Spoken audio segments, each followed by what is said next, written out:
नमस्कार सर्वांना, श्री स्वामी समर्थ. स्वागत आहे तुम्हा सर्वांचं माझ्या यूट्यूब चॅनलवरती. आजचा दिवस तुम्हाला खूप छान सुखाचा जावो अशी स्वामींचरणी प्रार्थना करते आणि आजच्या व्हिडिओला सुरुवात करते. तर पहा, त्या अगोदर जर तुम्ही चॅनलवरती नवीन असाल तर चॅनलला सबस्क्राईब नक्की करा आणि त्याचबरोबर कमेंटमध्ये श्री स्वामी समर्थ लिहायला अजिबात विसरू नका. तर पहा, उद्या आहे 26 मे, वार आहे रविवार आणि उद्याच्या दिवशी आलेले आहे वैशाख महिन्यातील संकष्टी चतुर्थी. आपल्याला आपल्या हिंदू धर्मामध्ये गणपती बाप्पा हे आराध्य दैवत हे मानले जाते आणि तर पहा, संकष्टी चतुर्थी ही गणपती बाप्पांना समर्पित असते, हे तर आपल्या सर्वांना माहितीच आहे. तर पहा, प्रत्येक महिन्यामध्ये 2 चतुर्थी येत असतात. एक म्हणजे शुक्ल पक्षातील आणि दुसरी म्हणजे कृष्ण पक्षातील, अशा 2 चतुर्थी या महिन्यामध्ये येत असतात. तर या चतुर्थीला विनायक चतुर्थी असे म्हटले जाते आणि कृष्ण पक्षातील चतुर्थी असते तिला संकष्टी चतुर्थी असे म्हटले जाते. या वर्षी 2024 वैशाख मासातील कृष्ण पक्षातील येणाऱ्या चतुर्थीला एकदंत संकष्टी चतुर्थी असे म्हटले जाते. या दिवशी व्रत किंवा उपाय केल्यामुळे अनेक अडचणी ह्या दूर होत असतात असे म्हटले जाते. तसेच पहा, गणपती बाप्पांची आराधना केल्यामुळे आर्थिक गोष्टींपासून मुक्तता मिळण्यास मदत होत असते. पहा, त्याचप्रमाणे आपण या दिवशी जे व्रत करत असतो, हे व्रत किंवा ही चतुर्थी जी आहे ती आपण सोडतो. तर पहा, आपण संपूर्ण दिवस हा व्रत केल्यानंतर संध्याकाळी चंद्र निघाल्याच्या नंतर आपण चंद्राची ही पूजा करतो चतुर्थीच्या दिवशी आणि पूजा केल्यानंतर आपण दिव्याने ओवाळतो आणि त्यानंतर जे आहे ते आपण हे चतुर्थीचे जे व्रत असते ते व्रत हे सोडले जाते. पहा, तर हे व्रत केल्यामुळे आयुष्यातील जी काही संकट आहेत, अडीअडचणी आहेत, ती लवकरात लवकर दूर होण्यास मदत होते. पहा, आणि संकटांवर मात करण्याची व्यक्तींना एक प्रकारची शक्ती ही मिळत असते. पहा, आणि त्या व्यक्तींच्या जीवनामध्ये संकटे हे कमी होतात. त्या व्यक्तींना त्यांच्या ज्या इच्छा असतात, ज्या मनोकामना असतात ती पूर्ण होण्यास मदत होत असते. आणि हे जे व्रत आहे ते जर आईने आपल्या मुलांसाठी केले तर त्या व्रताचा फायदा जो आहे तो आपल्या मुलांना होत असतो. पहा, खास करून आपली आई जी आहे हे व्रत आपल्या मुलाबाळांसाठी करत असते. तर या दिवशी काही उपाय सुद्धा केले जातात. तर आज आपण हे उपाय पाहणार आहोत. आज आपण मुलांसाठी कुठला उपाय करायचा आहे असा मी तुम्हाला एक प्रभावशाली उपाय तुम्हाला मी सांगणार आहे. प्रत्येक आईने हा उपाय आपल्या मुलींसाठी करायचा आहे.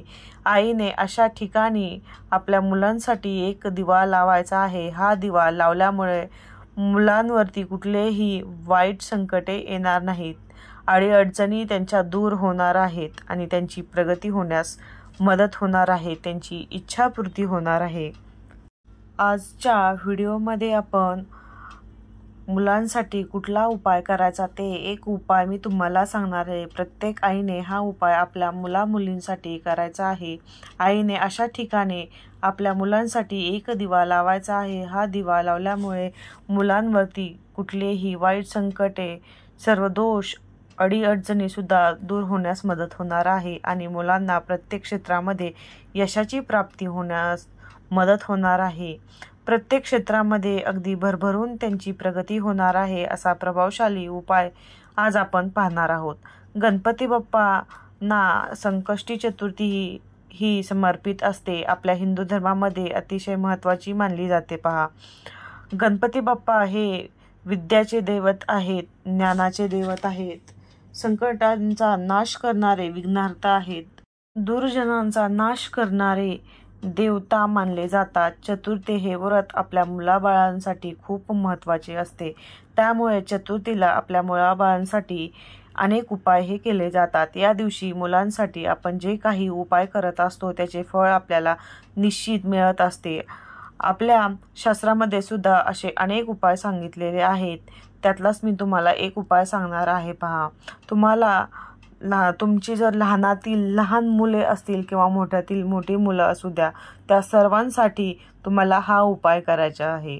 तसेच हा उपाय तुम्हाला मुलींसाठी सुद्धा करायचा आहे. पहा, तुमची मुले बाहेरगावी शिकायला असतील, हॉस्टेलवरती शिकायला असतील, तरीसुद्धा तुम्हाला हा उपाय करायचा आहे. पहा, लहान मुलांना शक्यतो लवकर नजर दोष लागतो. त्यांना जर दोष लागलेले असेल आणि ते सतत आजारी पडत असतील, किरकिर करत असतील, चिडचिड करत असतील, हट्टीपणा करत असतील आणि सांगितलेलं ऐकत जर नसतील, तापटपणा करत असतील आणि जी मोठी मुलं आहेत अभ्यासामध्ये, शिक्षणामध्ये शिक्षण घेत असतील आणि त्यांचं मन अभ्यासामध्ये लागत नसेल, त्यांनी जो अभ्यास केलेला आहे किंवा वाचलेला आहे त्यांच्या लक्षात राहत नसेल, किंवा मुलं अभ्यासामध्ये कंटाळा करत असतील, आळस करतात, त्यांना चांगले मार्क्स मिळत नाहीत अभ्यासात, त्यांची मनाप्रमाणे प्रगती जर होत नाही, किंवा मोठी मुलं उच्च डिग्री धारण करत असतील आणि स्पर्धा परीक्षांची तयारी जर करत असतील, तर अशा मुलांसाठी सुद्धा तुम्हाला हा उपाय चतुर्थीच्या दिवशी करायचा आहे. पहा,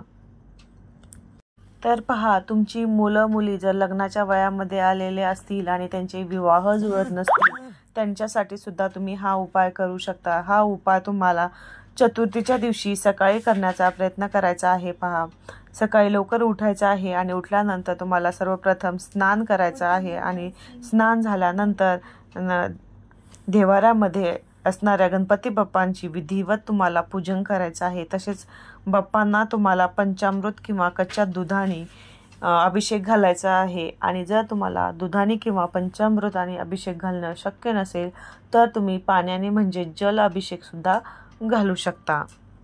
आणि जे तुम्ही अभिषेक घातल्याच्या नंतर जे तीर्थ तयार होणार आहे, ते तीर्थ जे आहे ते तुम्हाला मुलांना प्यायला द्यायचं आहे.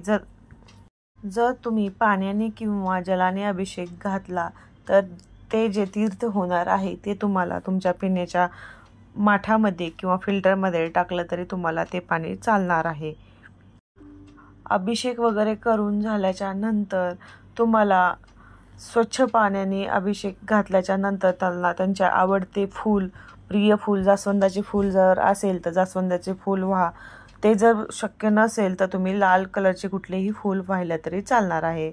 आणि त्यानंतर तुम्हाला एका ताटामध्ये शुद्ध पाणी टाकायचं आहे किंवा तामणामध्ये टाकलं तरी चालेल. त्याच्यामध्ये शुद्ध पाणी तुम्हाला टाकून घ्यायचं आहे. त्यामध्ये लाल फुलांच्या पाकळ्या टाकून घ्यायच्या आहे. शक्य असेल तर लालच रंगाच्या फुलांच्या पाकळ्या टाकून घ्या. आणि त्यानंतर चंदन घ्यायचं आहे. जर तुमच्याकडे लाल कलरचं चंदन असेल तर तुम्हाला त्या पाण्यामध्ये टाकून घ्यायचं आहे. आणि लाल कलरचं चंदन जर नसेल तर तुम्ही कुंकू त्यामध्ये टाकून घ्यायचे. पहा, त्यानंतर तुम्हाला थोडंसं गुलाबजल टाकून घ्यायचं आहे. अत्तर टाकून घ्यायचे आहे 2 थेंब. त्यानंतर आपल्याला पहा एक तुम्हाला दिवा घ्यायचा आहे. तर पहा, जो दिवा आपण मंदिरामध्ये किंवा देवघरामध्ये लावणार आहोत, तो दिवा आपल्याला तुपाचा दिवा लावायचा आहे. आणि उपाय करण्यासाठी जो दिवा आपण घेणार आहे तो आपल्याला तेलाचा दिवा तिथे लावायचा आहे. त्यानंतर आपल्याला तो दिवा प्रज्वलित करून घ्यायचा आहे आणि एका ताटामध्ये ठेवून घ्यायचा आहे. तर बघा, आपल्याला थोडंसं कुंकू घ्यायचं आहे आणि त्याचा गंध बनवायचा आहे. पहा, आणि थोड्या अक्षतासुद्धा आपल्याला बनवून घ्यायचा आहे. त्यानंतर तुम्हाला तुमच्या मुलांना मंदिराच्या जवळ बसवायचं आहे. मुलांना गंध लावायचा आहे आणि त्या गंधावरती तुम्हाला तांदळाच्या जे अक्षता तुम्ही घेतलेल्या आहेत ते त्यांना लावायच्या आहेत. आणि उपाय करण्यासाठी जो आपण दिवा घेतलेला आहे त्या दिव्याने तुम्हाला तुमच्या मुलांना ओवाळून घ्यायचं आहे. आणि ओवाळून झाल्यानंतर तो दिवा आपल्याला उचलून घ्यायचा आहे. आणि जे पाणी ताटामध्ये फुलं, अत्तर, गुलाब वगैरे टाकलेले आहे त्या प्लेटमध्ये तुम्हाला हा दिवा जो आहे ते ठेवून घ्यायचा आहे. हा दिवा तुम्हाला लावून झाल्यानंतर आपल्याला 3 वेळा गणपती अथर्व शीर्षाचे पठण करायचे आहे. पहा, त्यानंतर तुम्हाला अतिशय प्रभावशाली असा एक मंत्र 108 वेळा म्हणायचा आहे. तो म्हणजे वक्रतुंड हुम हा मंत्र तुम्हाला मुलांच्या प्रगतीसाठी 108 वेळा म्हणायचा आहे.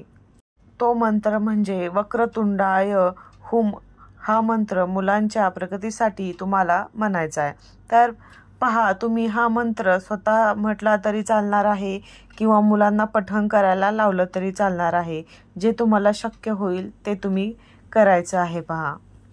तर पहा, मुलांचे जर आरोग्य खराब होत असेल, मुलांची प्रगती होत नसेल, त्यासाठी अतिशय प्रभावशाली हा उपाय केला जातो पहा। या मंत्राचे पठण देखील केले जाते। आपण गणपती बाप्पांना समोर जो दिवा लावणार आहोत तो दिवा तुम्हाला चौमुखी घ्यायचा आहे। नेहमी आपण एकमुखी हा दिवा लावत असतो, पण या दिवशी आपल्याला मुलांच्या प्रगतीसाठी, त्यांच्या उज्ज्वल भविष्यासाठी हा दिवा लावत असताना आपल्याला तुपाचा वापर करायचा आहे पहा। त्यानंतर पहा, तुम्हाला एकमुखी दिवा लावायचा आहे आणि तो तुम्हाला पाण्यामध्ये लावून घ्यायचा आहे। जो आपण एकमुखी दिवा लावणार आहोत तो तुम्हाला तेलाचा दिवा लावायचा आहे पहा आणि तो पाण्यामध्ये लावायचा आहे। तर पहा, पुरुषांना आपण जेव्हा ओवाळत असतो तेव्हा तुपाच्या दिव्याने ओवाळलं जात नाही, म्हणून आपल्याला जो उपाय करण्यासाठी दिवा घ्यायचा आहे तो तेलाचाच घ्यायचा आहे आणि त्याच तेलाच्या दिव्याने तुम्हाला ओवाळून घ्यायचं आहे पहा। तर पहा, तुम्हाला तुमच्या देवघरामध्ये 2 दिवे हे लावून घ्यायचे आहेत म्हणजे एक बाप्पांसाठी चौमुखी दिवा त्यामध्ये तूप घालून तो लावून घ्यायचा आहे आणि एक तुमचा रेग्युलरचा एकमुखी दिवा, असे तुम्हाला 2 दिवे हे तुम्हाला देवघरामध्ये लावून घ्यायचे आहेत। अशा पद्धतीने आपल्या मुलांच्या प्रगतीसाठी आणि त्यांच्या इच्छापूर्तीसाठी हा उपाय प्रत्येक आईने आपल्या मुलांसाठी करायचा आहे पहा। चला तर, झालेली सेवा स्वामी महाराजांचरणी अर्पण करते आणि नंतर भेटूया अशाच नवीन एका व्हिडिओमध्ये। तोपर्यंत श्री स्वामी समर्थ।